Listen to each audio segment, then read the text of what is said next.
시청하는 부부님들 행복하십시오. 부처님 최초의 말씀 초전법륜경을 진행하는 부타빠라입니다.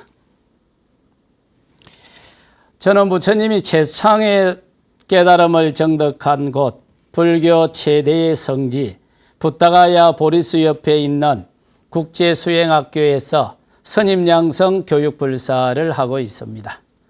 현재 국제수행학교에는 어린 인도의 스님들이 열심히 공부하고 수행하고 있습니다. 그들이 무럭무럭 자라나서 인도 불교를 되살리고 부처님 정법을 잇는 붓다의 씨앗들입니다. 저는 그곳에서 교장 소임을 맡고 있습니다. 한국 불교도들의 많은 관심과 성원 그리고 선임양성 교육불사에 적극 동참해 주시기 마음 보냅니다. 저번 시간에는 부처님 4가지 즐거움에 대해서 말씀드렸습니다.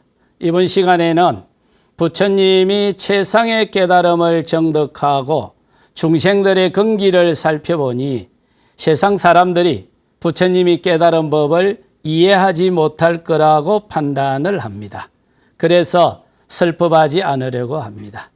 그때 범천사암빠띠가 부처님 마음을 아시고 부처님에게 와서 설법을 권합니다.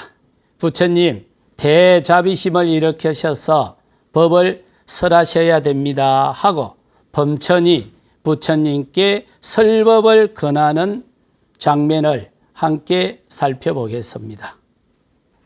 부처님이 최상의 깨달음을 정득한 후 35일쯤 지나서 5번째 7일이 지날 무렵 아자빨라 니고로다 나무 아래로 옮겨서 해탈락을 누렸습니다.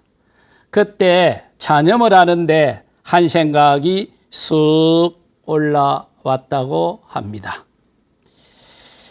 초전법륜경에 따르면 그 장면을 이렇게 전하고 있습니다. 내가 성취한 이 법은 깊고 만나기 어렵고 이해하기 어렵고 고요하고 뛰어나며 심오하고 미묘하고 지혜로운 사람만이 알 수 있는 진리이다. 그러나 세상 사람들은 집착하기 좋아하고 집착을 즐기고 집착을 탐닉한다. 집착하기 좋아하고 집착을 즐기고 집착을 탐닉하는 사람들이 이것에 의지해서 저것이 있다는 영기법을 이해한다는 것은 매우 어려울 것이다. 모든 의도가 고요해지고 모든 바람이 소멸되고 모든 가래가 사라지고 탐욕에서 벗어나고 모든 괴로움이 제거되고 최상의 행복감인 닛바나를 이루는 도리를 안다는 것도 참으로 어려울 것이다. 만일 내가 법을 설한다고 해도 다른 사람이 이해하지 못한다면 나만 피곤하고 힘들 뿐이다. 나는 매우 어렵게 성취했다. 그러나 지금 보여줄 수는 없다. 탐욕과 분노에 뒤덮인 사람들이 이 법을 이해하기는 무척 어려울 것이다. 이 법은 흐름을 거슬러 가기도 하고 미묘하고 깊고 보기 어렵고 섬세함으로 탐욕에 물들고 어둠으로 뒤덮인 사람들은 이해하기 무척 어려울 것이다. 이런 한 생각이 떠올랐다는 겁니다. 부처님은 그 보리수 아래에서 최상의 깨달음을 성취한 후 힌두교의 신과 윤회 중심의 세계관을 버리고 자연과 연기 중심의 세계관으로 세상을 바라보는 관점의 대혁명을 이룹니다. 세상을 바라보는 이런 관점의 대혁명을 세상 사람들이 지금까지 신중심으로 윤회 중심으로 사고하고 행동하던 세상 사람들이 이해하기는 무척 어려울 거라고 짐작을 합니다.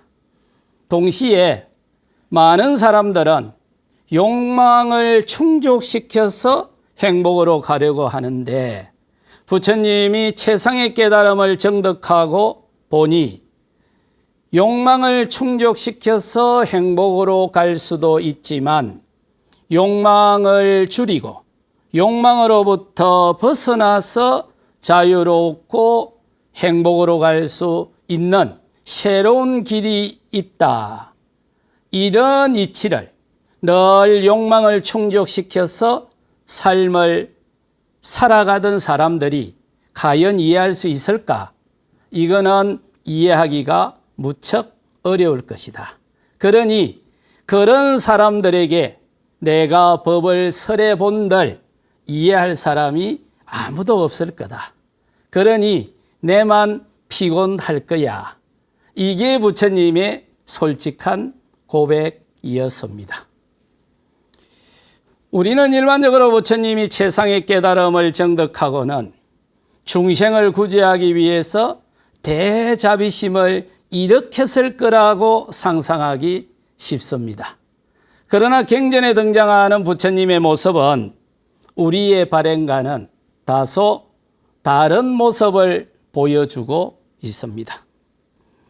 고뇌하고 망설이는 지극한 평범한 일반 사람들의 모습이었습니다. 저는 이런 인간적인 부처님이 너무나 좋습니다. 나와 비슷한 고민을 하고 나와 비슷한 주제로 고뇌하는 평범한 모습의 부처님을 어찌 사랑하고 존경하고 존중하지 않을 수 있겠습니까? 저는 이런 모습의 부처님이 너무 좋습니다. 그때 범천사암빠띠는 자기 마음으로 부처님의 마음을 읽고서는 범천의 세계에서 부처님 앞으로 나타납니다. 그러고는 부처님 앞에 와서 부처님에게 말씀을 드립니다. 아, 세상은 진실로 멸망하는구나. 아, 세상은 정말 소멸하는구나. 열의 아라한 정자각이 당신이 깨달은 법을 설하지 않는다면. 그리고는 범천사암빠띠가 범천에서 부처님 앞으로 내려오는데 경전에 따르면 내려오는 장면이 신통수를 부리는 사람이 손을 뻗쳐서 날아가고 그리고 착취할 적에는 손을 거두어서 착취한다. 이렇게 묘사가 되어 있습니다. 어디서 많이 본 장면 같지 않습니까? 옛날에 슈퍼맨 또는 원더우먼 같은 영화나 드라마가 있었죠. 거기에 보면 슈퍼맨이 날아갈 적에 손을 이렇게 쫙 뻗으면서 아자 하고 날아가지 않습니까? 그러다가 착취를 할 적에는 손을 이렇게 팔짱을 끼면서 착취하죠. 허리우드에서 영화를 만들 때 바로 요 장면을 패러디해가지고 영화를 만든 겁니다. 은하철도 999 같은 게 하은경 입법계품에서 선제동자가 53선지식을 찾아서 남쪽으로 순례를 떠나는 장면을 패러디한 거죠.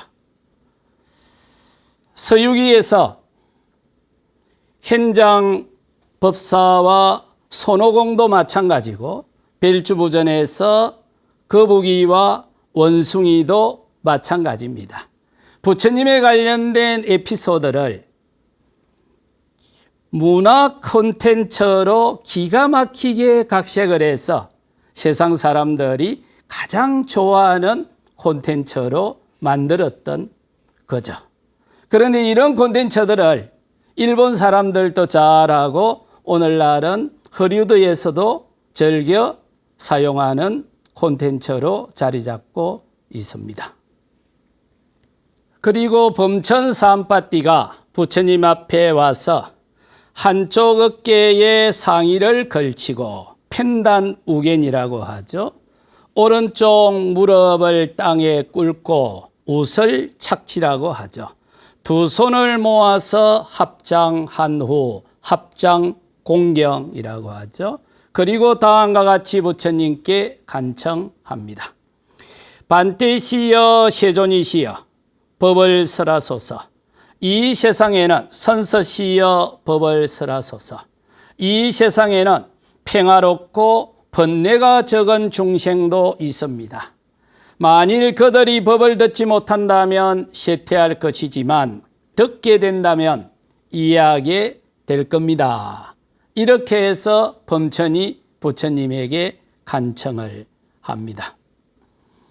그런데 부처님이 이 간청을 3번을 범천이 요청을 해도 3번 다 들어주지를 않고 거부를 합니다. 당신이 그렇게 말씀하셔도 세상 사람들은 신과 윤회를 너무나 확고하게 믿고 있고 또 욕망을 충족시켜서 행복으로 가려고 하는 생활 습관이 너무나 뿌리 깊게 박혀 있기 때문에 자연 중심의 연기법을 상상한다는 것은 꿈도 꾸지 못할 일이야. 마찬가지로 욕망을 줄이고 욕망으로부터 자유로워지면 더 수월하게 그리고 더 확실하게 행복으로 갈 수 있는 새로운 길이 있습니다 라고 해도 그걸 이해하지 못할 거야. 그러면 나만 피곤하고 힘들 뿐이야. 이 부처님이 3번이나 거절을 합니다. 그러자 범천 삼빠띠가 부처님에게 다시 간청을 합니다. 부처님이 전 마가다에는 오염된 법이 나타나 있었으니 때 묻은 사람들이 사유한 것이었네. 이제 부처님이 감로의 문을 열었으니 번뇌를 여인 부처님의 법을 들으소서. 지극히 현명한 분이시여 넓은 눈을 가진 분이시여 산 정상에 있는 바위에 서면 사방을 둘러볼 수 있듯이 그와 같이 법으로 이루어진 누각 위에 올라서 비탄에 빠져 있고 어둠과 죽음에 빠져 있고 태어남과 늙음에 정복당한 사람들을 내려다 보소서. 일어나소서 영웅이시여 전쟁의 승리자이시여 마차의 기수처럼 빛 없는 사람처럼 당당하게 세상을 돌아다니소서. 세존이시여 법을 설하소서.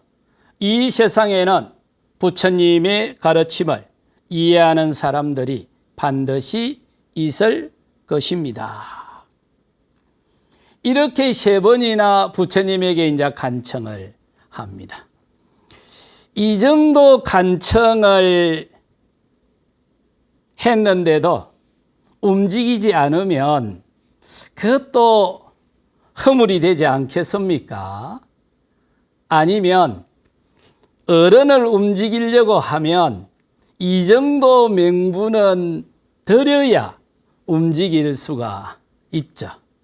그래서 범천이 부처님에게 와서 설법하셔야 됩니다. 부처님 생각과 다른 부분도 분명히 있습니다. 부처님은 중생의 때묻고 오염된 부분을 보셨지만 제가 보는 중생은 마음이 평화롭고 번뇌가 적은 중생도 분명히 있습니다. 그러니 부처님 반드시 법문을 하셔야 됩니다. 이게 어찌 보면 간청이고 어찌 보면 협박일까요? 어쨌든 이렇게 부처님이 움직일 수 있도록 간곡하게 3번에 걸쳐서 요청을 합니다. 그러자 부처님이 마음을 움직여서 그러면 그대가 이야기하는 것처럼 정말 마음이 맑은 중생들이 있을까? 그러면 내가 한번 둘러보고 결정을 하겠다 하고는 중생을 둘러보기 시작합니다. 세상에는 번뇌가 적은 중생, 번뇌가 많은 중생, 감각이 예리한 중생, 감각이 무딘 중생, 성격이 좋은 중생, 성격이 나쁜 중생, 가르치기 좋은 중생, 가르치기 어려운 중생이 있음을 보았다. 어떤 중생은 저 세상에서 피해야 할 두려움을 의식하면서 지내고, 어떤 중생은 저 세상에서 피해야 할 두려움을 의식하지 않고 지내는 것을 보았다.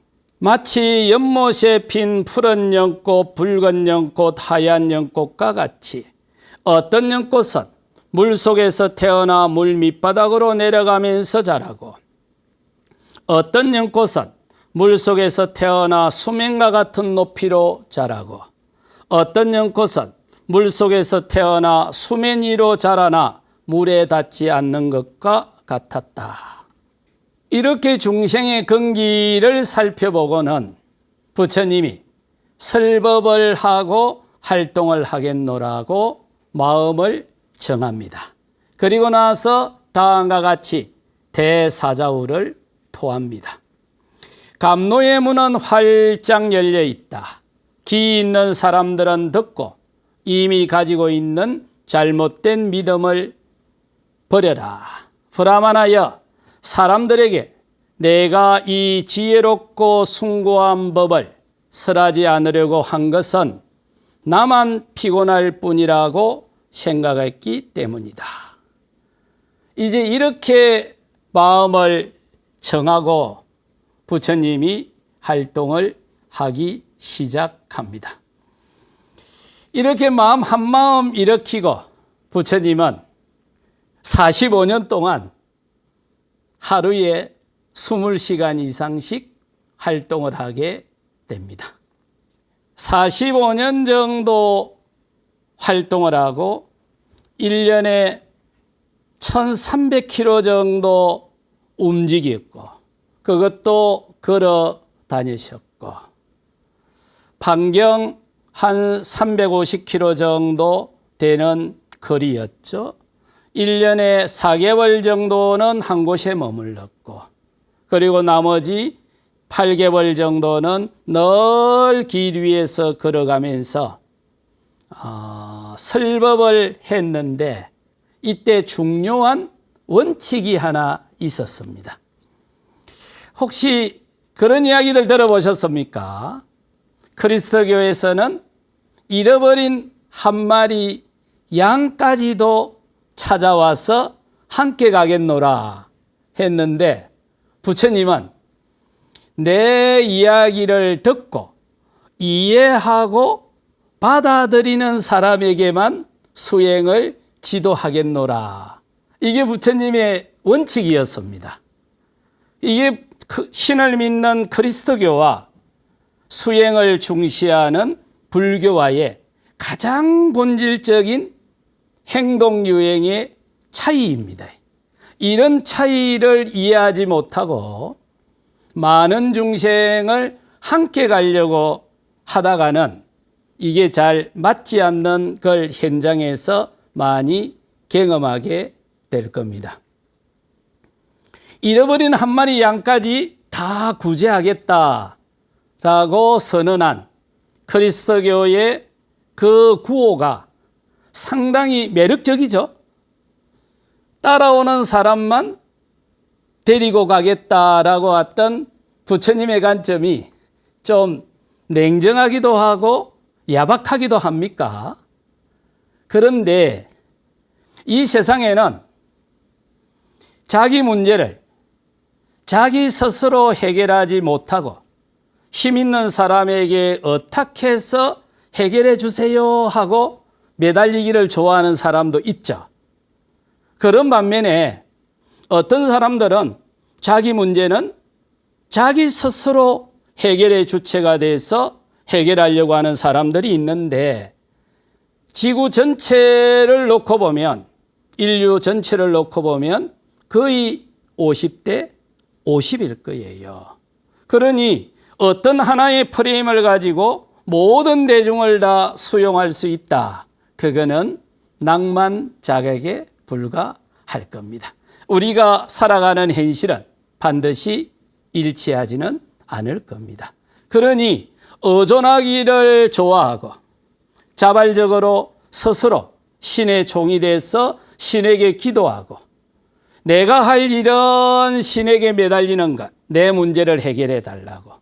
신이 할 일은 내가 해결해 달라고 하는 것을 해결해 주는 것이고, 그리고 자발적으로 신의 종이 되는 걸 좋아하는 사람들도 있을 수 있고, 신이나 부처님이라도 내 부모라도 내 문제를 해결하는 데 개입하는 것을 싫어하는 사람들도 있지 않습니까?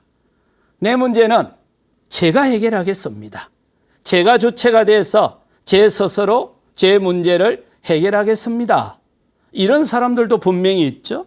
그런 사람들은 오히려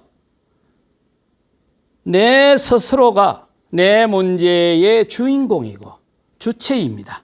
그러니 자존감을 가지고 주체성을 가지고 당신의 문제를 해결하세요 하는 불교를 더 좋아할 수도 있죠. 그래서 이런 콘텐츠를 세상에 던졌을 때 그 콘텐츠를 소비하는 계층은 거의 50%덜하는 겁니다. 그러니 항상 너무 떡이 커 보이죠. 그러다 보니 다른 사람들이 하는 행동 유행이 부럽기도 하고 저렇게 하면 잘 될 것 같지만 극히 조심해야 합니다.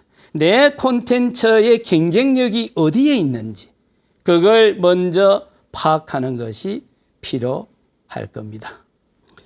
그리고 또 하나는 저는 이 부처님을 보면서 참으로 탁월했다라고 하는데, 부처님이 현실 정치인 출신이어서 그랬는지 아니면 활동의 기재여서 그랬는지는 모르지만 부처님이 내가 지금부터서 활동을 하겠습니다 하고 선언한 후 맨 먼저 한 일이 프레임을 짜는 일이었습니다.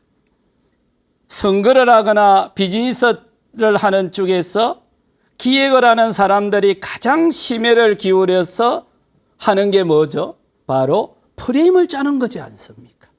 프레임을 어떻게 짜느냐에 따라서 사람이나 시장의 흐름을 나에게 유리하게 유도할 수 있기 때문이죠.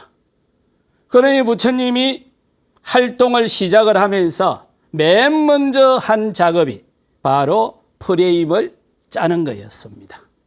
그리고는 기존의 힌두교를 기반으로 하는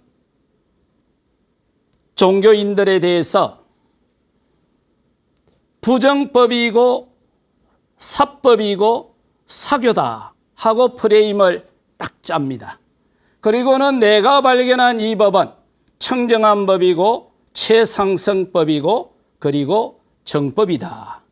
이렇게 프레임을 짜는데, 이렇게 프레임을 딱 짜놓고 나면 대중들이 선택하기가 수월해집니다. 그래서 내가 짜놓은 프레임을 좋아하는 사람들, 우호적인 사람들과 그걸 싫어하는 사람들, 비우호적인 사람들이 활동할 수 있는 분명한 지침을 줬던 거죠. 이거는 비단 불교뿐만 아니라 세상 만사 다 마찬가지일 겁니다. 그래서 어떤 일을 하더라도 선거를 하거나 비즈니스 모델을 개발하거나 시민운동을 하거나 항상 프레임을 어떻게 짜나갈 건가 하는 것은 무척 중요한 일이었죠. 그러면서 동시에 불교사를 한번 보시죠. 부처님이 처음 프레임을 짰었죠.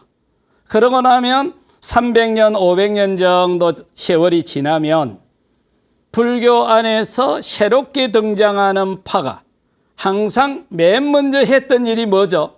프레임을 짰던 겁니다. 아마 여러분들이 잘 알고 있는 소성과 대성, 이것도 동일한 프레임이죠. 도노와 점수 또는 행교와 밀교, 북종과 남종, 가나와 묵조, 선과 교, 항상 프레임을 짭니다. 그리고 그 프레임은 후발주자가 짜죠. 그리고는 선발주자의 단점을 지적을 하고 폐말을 하면서 자기들이 짜놓은 프레임이 이게 아주 좋고 효과적인 프레임입니다 하고 프레임 전쟁을 시작했죠. 이런 프레임이 한번 짜지면 기본적으로 그 영향력이 500년에서 2000년, 3000년을 가고 있죠. 2000년 전에 인도에서 불교인들이 짜놓은 프레임이죠. 대성불교가 짜놓은 프레임이죠. 소성과 대성.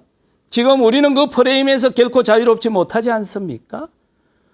1500년 전에 중국에서 짜놨던 도노와 점호, 남종과 북종, 그리고 1000년 전에 중국에서 짰던 가나와 묵조 같은 프레임에 우리는 그 프레임으로부터 벗어나기가 쉽지 않습니다. 저도 늘 활동을 하면서 이 프레임을 어떻게 짜야 되나 항상 고민을 하고 있습니다. 초전법륜경을 읽어가다 보면 우리는 다양한 불교 문화의 콘텐츠들을 발견할 수 있습니다. 부처님은 자신을 항상 전쟁의 승리자라는 표현을 많이 썼습니다. 부처님은 부드럽고 점잖은 용어를 썼을 것 같는데 경전의 곳곳에 보면 상당히 전투적이고 강한 용어를 사용하는 걸 볼 수 있는데 부처님이 가장 즐겨 사용했던 용어 중에 하나가 나는 전쟁의 승리자야. 수백만의 적을 무찌르는 것보다 내 자신을 극복하고 내 자신을 이기는 것이 이게 진정한 승리자야. 그런데 이 전쟁의 승리자라는 말을 한문어로 번역을 하게 되면 영웅웅자가 되죠. 여기에 큰 영웅이라고 해서 한문어로 대웅이라고 했습니다.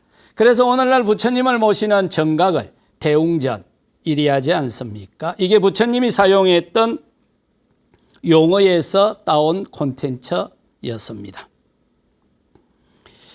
불교도들은 항상 부처님을 뵙거나 탑을 참배하거나 어른 스님들을 뵐 때 오른쪽 어깨를 드러내고 오른쪽 어깨가 부처님이나 탑이나 어른 스님 쪽으로 향하게 하고 시계 방향으로 돌았죠.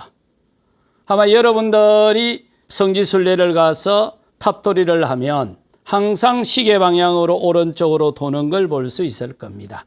그러면 비불교도들은 시계 반대 방향으로 돕니다. 그래서 혹시 여러분들이 부타가야에 가서 부타가야 대탑을 참배하게 되면 시계 반대 방향으로 돌면 거기에서 참배하던 많은 불교도들이 이리 돌면 안 됩니다. 시계 방향으로 도셔야 됩니다. 하고 안내해 주는 걸 볼 수가 있을 겁니다. 좀 전에 초전법륜경에서 넓은 눈을 가진 분이시여, 이걸 한문으로 표현하면 보완자가 되죠. 일체안자, 모든 눈을 가진 분이시여, 이런 표현들이 나오는데 이게 대성불교로 오면 천수천안의 원행이 됩니다.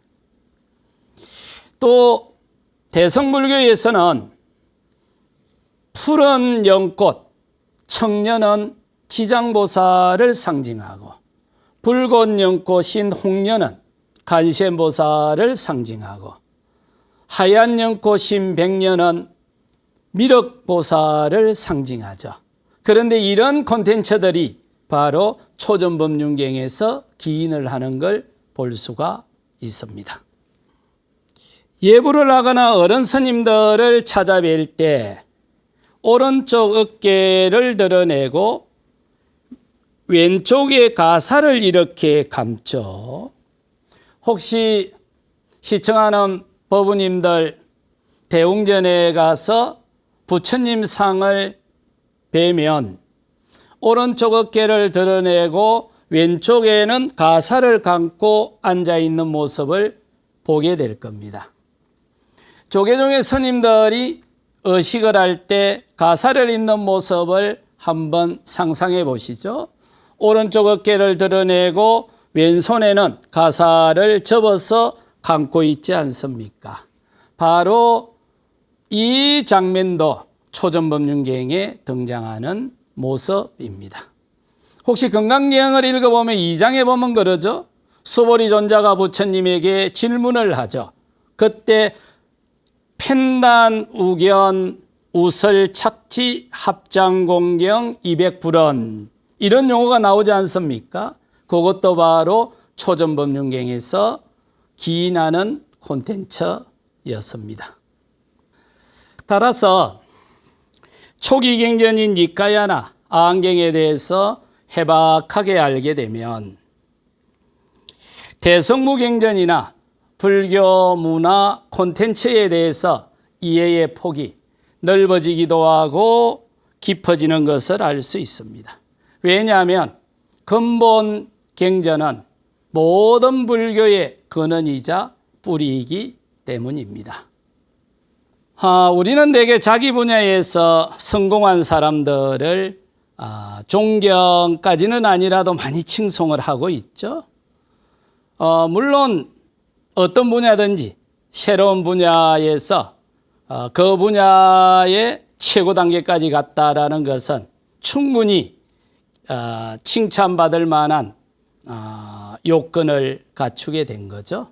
그러나 만약 우리 사회가 좀 더 성숙된다면 당신 분야에서 최고를 이룬 것은 그거는 당신 개인의 문제고 그 당신 개인의 문제가 나에게 의미가 있으려고 하면 당신이 성취한 그 결과물이 나에게 구체적으로 정확하게 어떤 의미를 가져다 준 것입니까? 그러니까 일반적으로는 개인이 성취한 것을 중시하지만 좀 더 성숙된 사회는 개인이 성취한 것을 그 당대의 민중들이 살아가는 것에 어떻게 기여하는지가 평가의 기준이 되어야 되겠죠. 아직은 우리 사회가 그것까지 못 간 느낌이 들죠. 물론 열심히 가고는 있습니다만 지금까지는 개인의 성취에 포커스를 맞췄습니다만 앞으로는 개인의 성취 못지않게 그 개인이 자기가 살고 있는 당대의 민중들에게 자기가 성취한 것을 어떻게 해양하고 기여할 것인가 그걸 가지고 평가하는 사회로 옮겨가게 되면 비로소 우리 사회가 좀 더 여유로운 사회로 접어들게 될 겁니다. 부처님이 최상의 깨달음을 정득했다라는 것은 어떤 의미에서는 부처님의 개인의 일이지 않습니까? 우리가 부처님을 존중하는 것은 부처님이 각고의 노력으로 최상의 깨달음을 정득했기 때문에 부처님을 존중할 수도 있지만 그보다는 한 걸음 더 나아가서 당신이 깨달은 그 법을 중생들을 위해서 설법을 하고 중생들을 위해서 수행을 지도했던 그 자비심 때문이지 않습니까? 그 깊이를 알 수 없는 부처님의 지혜 때문에 많은 사람들이 부처님을 존중하고 존경하고 찬탄하기도 하지만 그 끝을 알 수 없는 자비심 때문에 우리는 부처님을 존중하고 존경하고 찬탄할 거예요. 부처님이 창안했고 체계화시켰던 그 수행법이 정말 우수하고 탁월했지만 그걸 우리가 사용을 해보니까 너무너무 효과도 있고 좋은 거예요.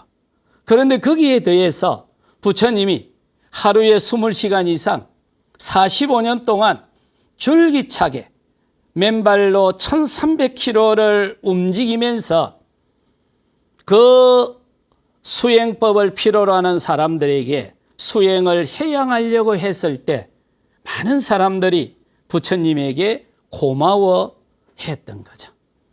혹시 그런 장면들 기억납니까? 한 10년 됐습니까? 스티브 잡스가 돌아갔을 때 그 추모하는 많은 스티커들이 붙었을 때 대부분의 스티커의 내용들이 고마워라는 부분이었지 않습니까? 그 당신이 창안했던 그 스마트폰이 세상을 엄청나게 변화시키는 촉발제가 됐던 거죠.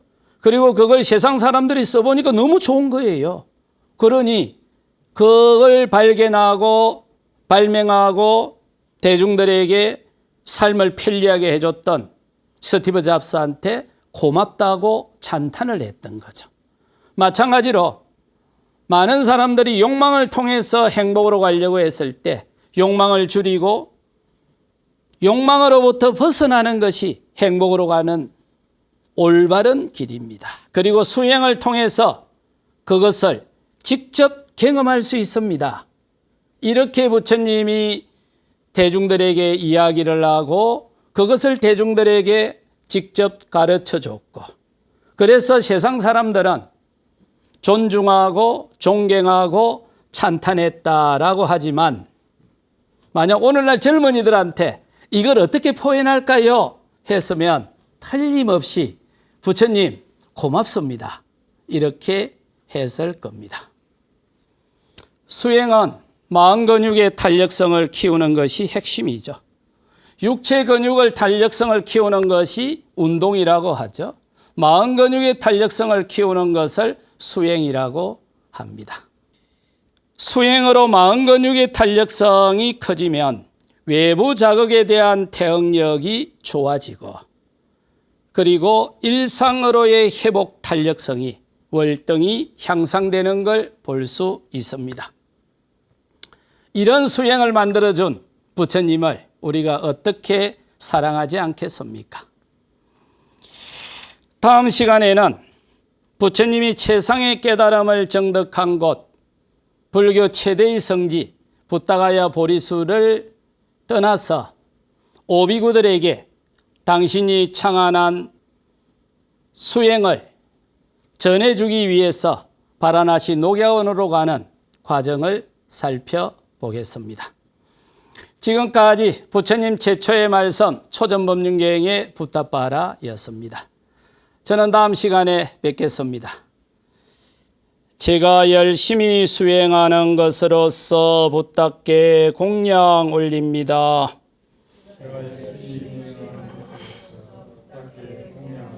제가 열심히 수행하는 것으로서 담마의 공양 올립니다. 제가 열심히 수행하는 것으로서 상가의 공양 올립니다. 제가 열심히 수행하는 것으로서 모든 수행자들에게 공양 올립니다.